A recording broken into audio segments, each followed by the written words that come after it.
What's going on, everyone? Jeremy here from the Quartering. Hope you're having an absolutely wonderful, wonderful day. It looks like we've got an interesting Bud Light update. As much of the internet has moved on, I think, I still feel a responsibility to report on it.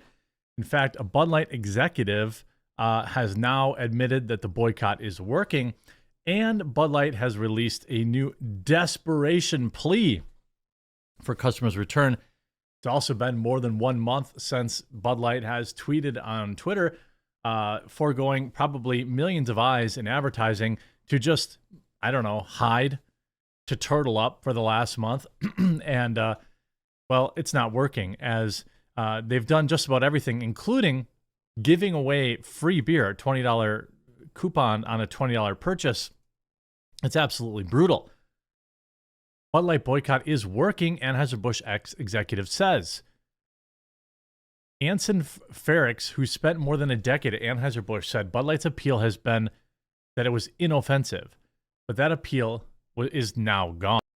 He suggested that a way to move past the controversy was for the beverage to publicly commit to staying out of political issues. Anheuser-Busch has been accused of alienating its traditional customer base after sending a commemorative can to Dylan Mulvaney to mark their first year of transitioning to a girl. I'm not sure that they did anything to transition, but they sure got paid. Some LGBTQ plus campaigners have criticized the company for not defending its ties with the influencer who has more than 10 million TikTok followers. It's neither the first nor the latest brand to be the target for condemnation from conservatives over marketing that advocates for LGBTQ plus community. However, the outrage surrounding it has outlasted other recent controversies and continues to bubble away 6 weeks after it was first emerged. In an op-ed for Fox News on Tuesday, Freirix wrote that conventional wisdom holds that controversies blow over, something that was certainly what Anheuser-Busch was hoping for. Bud Light and Anheuser-Busch have remained mostly silent amid the backlash. On April 14th, Brendan Whitworth, the company's CEO, issued an official statement to try and back out. In the 4 weeks up to that, we already know how much they've lost.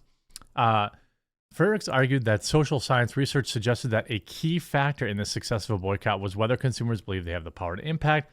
The boycotters noted that they were seeing their success in real time.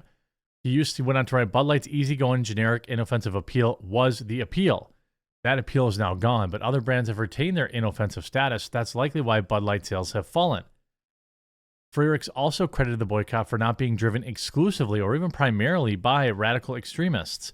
Much of what social media storm has been driven by prominent conservatives and celebrity figures. He argued that there are hundreds, if not thousands, of Americans who just don't want their choice in beer to be political. Not pro-trans or anti-trans, not any trans. Well, that's exactly correct. But now, Bud Light has gone fully desperate. Bud Light tries to appease fragile bigots with camouflage redesign amid Dylan Mulvaney row. The company has faced a deluge of attacks. Now, this is from Pink News, so understand where the source is coming from, right? Now, the reaction was extreme. One man was arrested after destroying a shelf of beer in Kansas Walmart. Well, that's dumb. Singer Kid Rock took care of some cans. Riley Green, Travis Tritt, John Rich all said it sucked, basically. Since then, according to the New York Post, parent company Anheuser-Busch held a meeting to discuss how to handle the backlash, deciding on a temporary redesign of Bud Light and Budweiser aluminum bottles. It's like they're trying to confuse people, I think.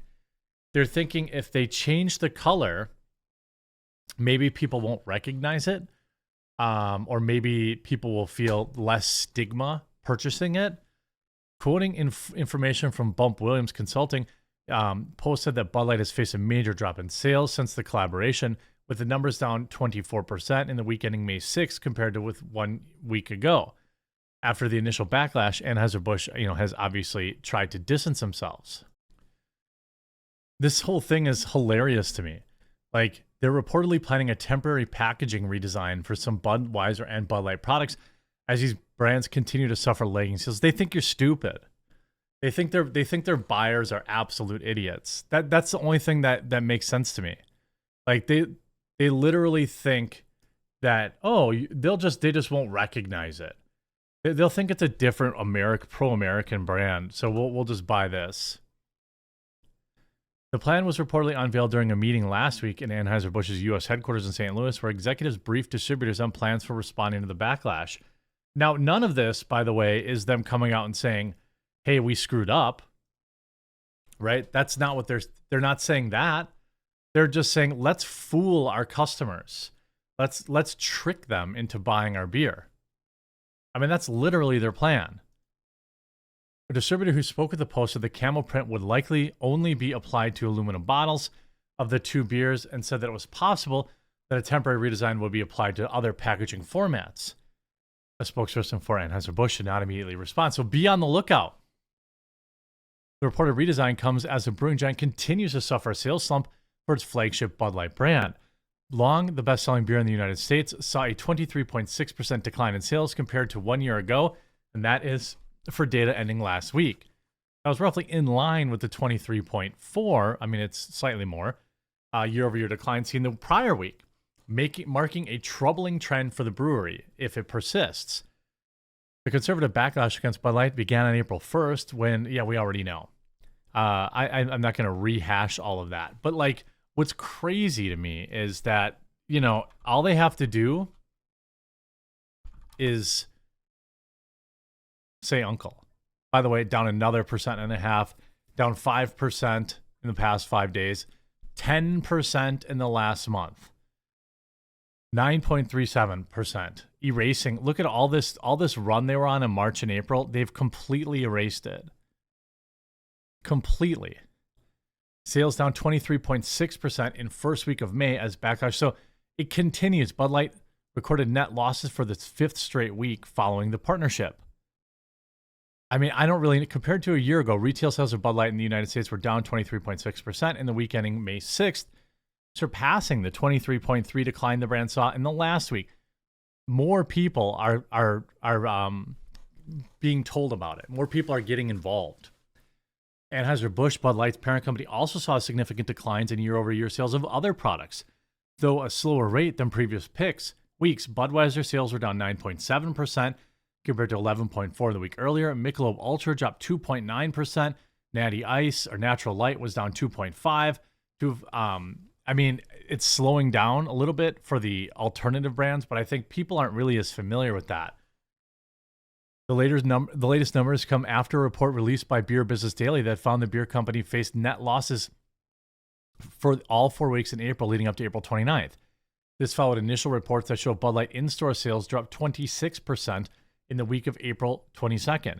Data from Connecticut-based Bump Williams Consulting also showed total sales for Bud Light fell by 8% for the year, costing the company approximately $5 billion in losses. The sharp drop has prompted the HSBC to downgrade their stock, which we already talked about. In the meantime, the company has since attempted to make amends with customers. Bud Light Marketing Vice President Alyssa Heinerschein and Daniel Blake, who oversees marketing for Anheuser-Busch brands, both took a leave of absence after the backlash. The thing is, they were effectively fired, but Bud Light was too cowardly to say that. If Bud Light had come out and said, holy moly, we're sorry about this. We fired the two people in charge of it. We suspended the campaign. Bud Light is not interested in making political statements, just making great beer. It would have been over weeks ago. Now, there would have been still people that probably, bailed on it and was like, and didn't really feel like, being a part of their product anymore. And I understand that completely.